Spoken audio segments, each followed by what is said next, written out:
Welcome to Cardinal Conversation live on 98.8 The Stadium and on YouTube. I am your host, Craig Kelly. It is Thursday, March 5th, and we have some breaking news out of Busch Stadium this morning.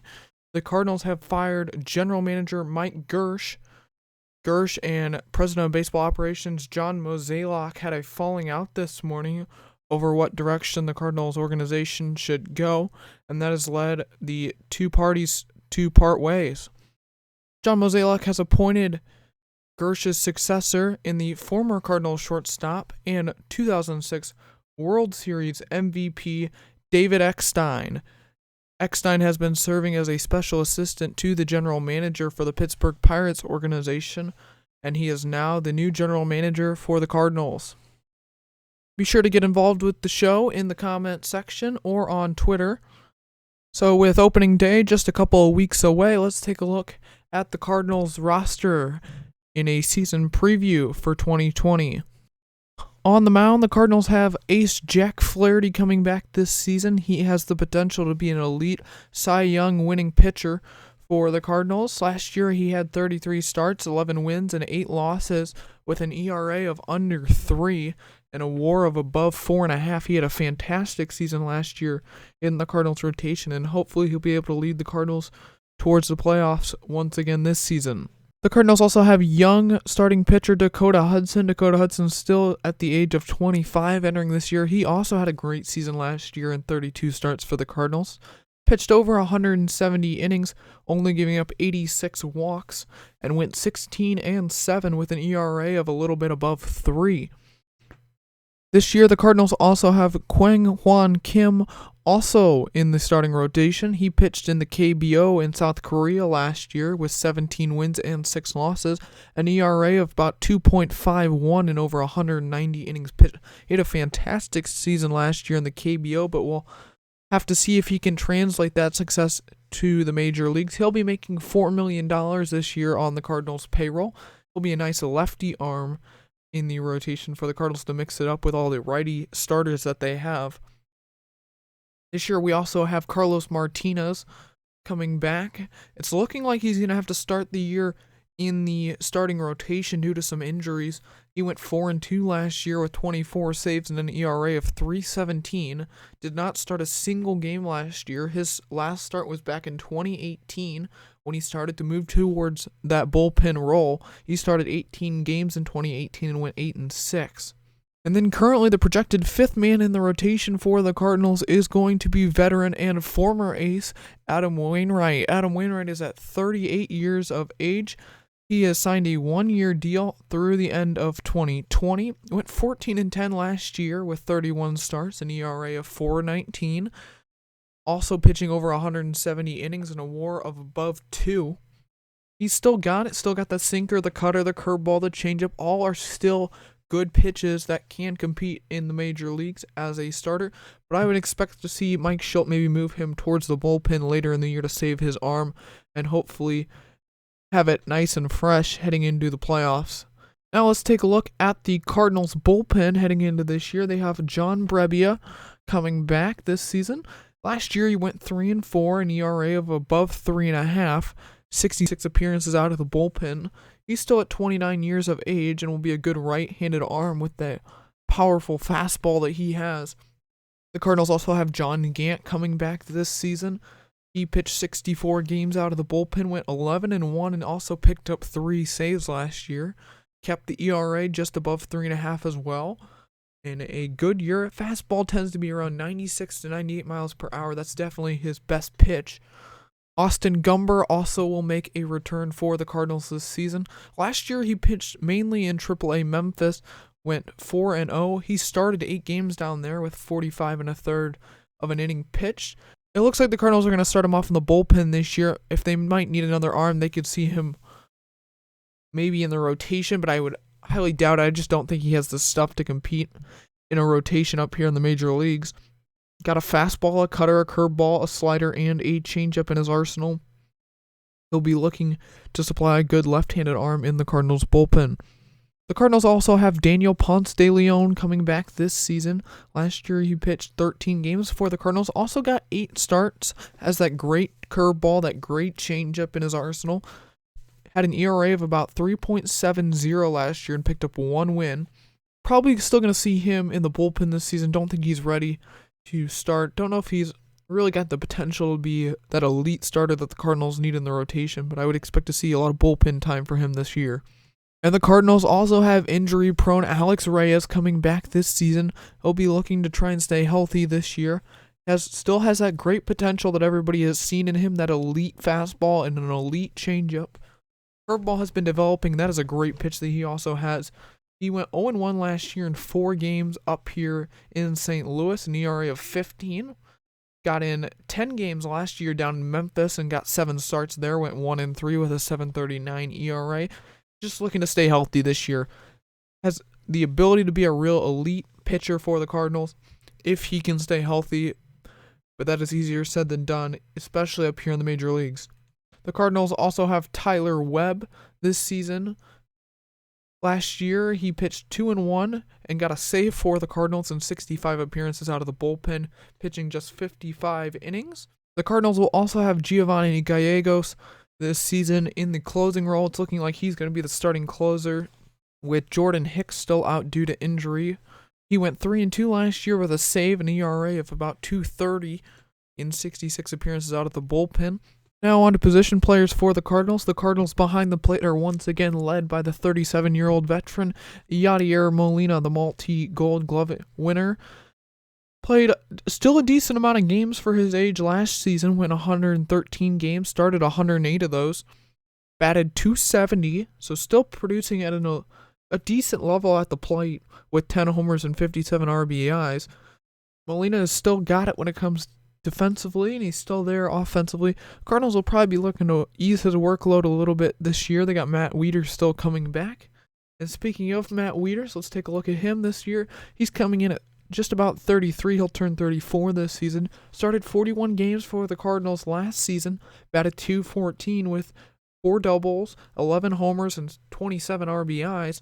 Not the elite catcher that he was back when he batted for the Baltimore Orioles behind the dish, but he still has the ability to be a decent backup to Molina when Molina needs a break or gets injured. Don't know if he has the ability to be that nice, solid starting catcher that the Cardinals would need if Molina were to pick up an injury this season. I would also expect that this is probably going to be Yadier Molina's last season with the ball club. His contract is up at the end of this year. He's at 37 years old. Just don't know if he's going to be able to last much longer up here in the major leagues. Maybe if the Cardinals want to keep him around as a mentor, but I think it's a real possibility that we unfortunately are going to have to say goodbye to Yadier Molina at the end of the year. I could see him easily retiring from his playing days up here in the major leagues. At first base this season for the second year in a row, Cardinals have Paul Goldschmidt. Goldschmidt last year hit 34 bombs, batting .260. An okay, decent year. His WAR, though, was only at 2.5. In comparison, his 2 years before in Arizona, he had a WAR of about 5, so it was a little bit of a down year for Goldschmidt. He still has that great home run power, and he'll be looking to provide a spark in that middle of the lineup for the Cardinals. The Cardinals also have second baseman Tommy Edman. Tommy Edman had a breakout season last year for the ball club, batted .304, 16 walks, 36 RBIs, and 11 home runs. He started 75 games for the Cardinals and appeared in 92. Still is a great utility option for the Cardinals. Can play him at second, which is the main position. You also can move him around to third to short, even into the left field if they need to. The Stanford grad will be a great asset for the Cardinals as he looks to grow and solidify a position for himself in the Cardinals lineup this season. Cardinals also signed Brad Miller in free agency. He played in Cleveland last season as well as Philly. 12 starts in Cleveland, 12 also in Philly, for a combined of 79 games last year in the major leagues. Batted .250 with Cleveland, .263 with the Phillies. Will be a nice infield option for the Cardinals heading forward. Can play at first, can play at second, can also play in left if needed, and he'll be a good bench option for the Cardinals this season when they need a hitter. Coming back this season as well, and probably starting at second base, is Gold Glove winner in 2019, Colton Wong. Colton Wong kind of refound himself last year in 2019, batting .285, 11 homers, 59 RBIs. I personally kind of thought he was going to be done towards the end of 2018. His career in St. Louis was tailing off, just batting .249. He really struggled back in 2018, but he was able to find his form again in 2019. He'll be making $10.25 million this season for the Cardinals, and he'll be looking to provide that defense that he became accustomed to last year that had people all around the league looking his way at the web gems he was making over at second base. At third base for the Cardinals this season, Matt Carpenter makes his return. 129 games last year, 106 starts. Average was down to .226 last year. He still managed to have 15 home runs and 46 RBIs, but at $18.5 million this season, Carpenter is going to have to produce more consistently offensively this season under Mike Shildt. If he's going to want to hold a place, you have Tommy Edman coming onto the scene. They now have Brad Miller as well. If Carpenter doesn't produce, there are options to replace him down there at third base. He's also starting to get up there in age, coming in at 34 years old this season. He still has the ability to produce, it's just whether or not we're going to see it this season. At shortstop this season, the Cardinals have Paul DeJong. DeJong batted .233 last year. He also kind of had a down year. Let the ball leave the yard 30 times last year. 78 RBIs, 62 walks. But he also struck out 149 times, and the average dipped a little bit.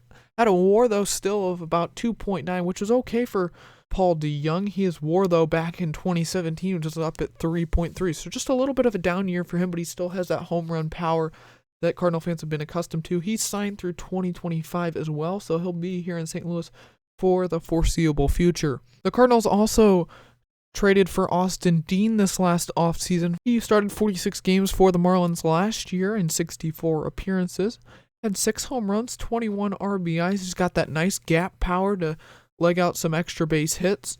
A relatively decent hitter and a decent outfield option for the Cardinals, but he'll probably be coming off the bench when the Cardinals need an extra outfielder. Another left field option for the Cardinals this season, they also have Tyler O'Neill.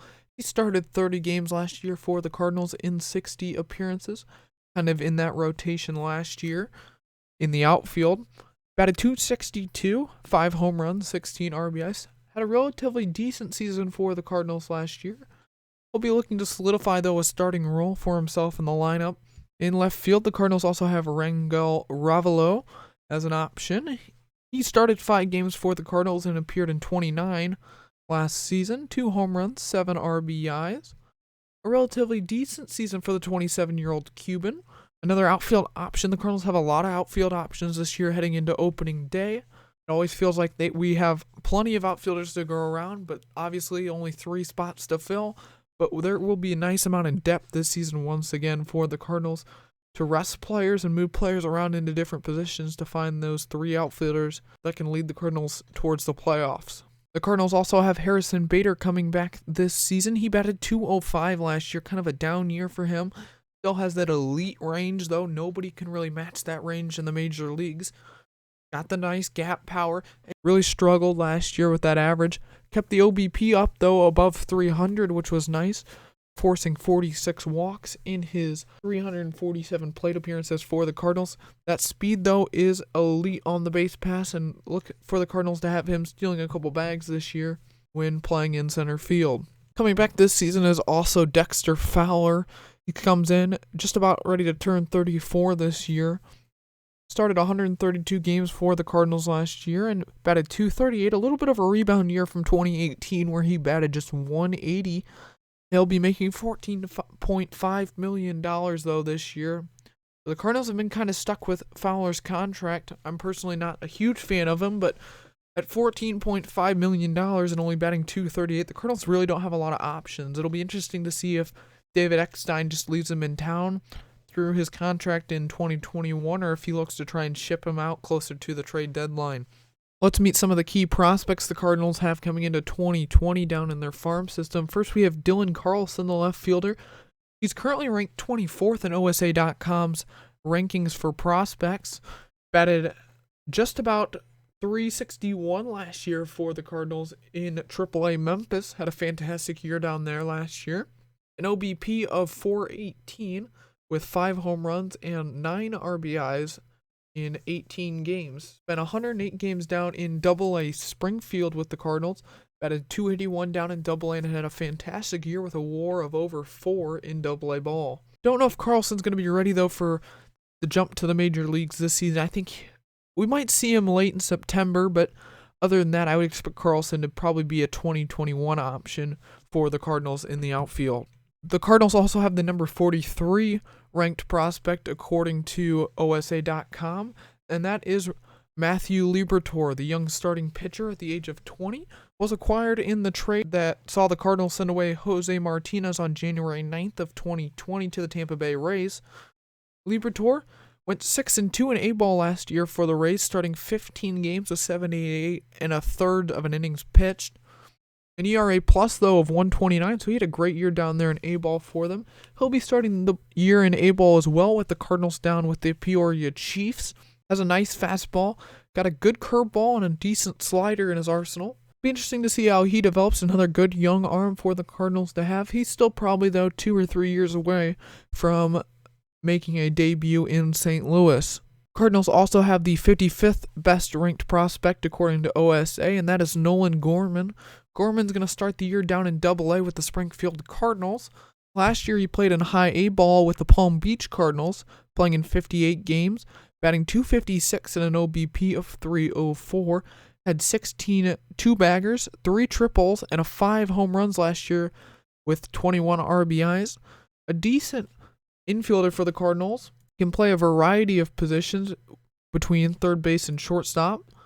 Maybe a potential second baseman as well if the Cardinals want to try and develop him there. He's got nice home run power and a good eye at the plate. It'll be interesting to see how he develops for the Cardinals. Also probably a 3 or 4 year away player from reaching the major leagues for the Cardinals. The Cardinals, of course, drafted him in the first round of the 2018 draft out of Phoenix, Arizona. Other players we want to look at in the minor leagues heading into this season. The Cardinals also have Junior Fernandez. Fernandez spent 13 years up in St. Louis last year, pitching out of the bullpen with an ERA of 5.40.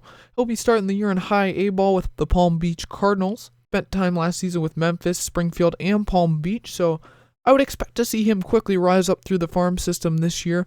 Don't know if we'll see him again necessarily with St. Louis, but potentially an arm we could see in about a year or two as well in the bullpen for the Cardinals. The Cardinals also have Trajan Fletcher this year, their second-round pick in the 2019 draft. He played last year down in rookie ball with the Johnson City Cardinals. He'll be there this season to start as well. Batted .228 down there in Johnson City with 2 homers, 18 RBIs, and an OBP of .271. Got nice home run power to him, as well as that elite speed that you like to see in outfielders. Decent range for a left fielder. And at the young age of 18 years old, still a prospect that is well off of being in the major leagues, but an exciting one for Cardinals fans to get excited about and look forward to seeing at some point in St. Louis. It'll be interesting to see what David Eckstein does to strengthen this roster. It's still a relatively young one. For the most part, there have been rumors that the Cardinals have been interested in Colorado Rockies third baseman Nolan Arenado. Arenado's 28 years old. Hit 41 home runs and 118 RBIs last season for the Rockies at Coors Field. Obviously, with the elevation, that's a little bit higher than you would probably see at Busch Stadium, but he's an option that the Cardinals could use to strengthen at third base, especially if Matt Carpenter potentially has another down year.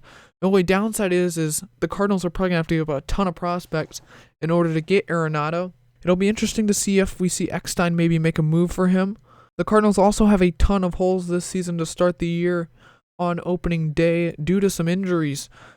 They'll be without Brett Cecil. The reliever last year appeared in 40 games for the Cardinals. He's out with a hamstring injury for another 3 or 4 weeks, and we'll see him, of course, miss opening day. The Cardinals are also without key setup man Andrew Miller.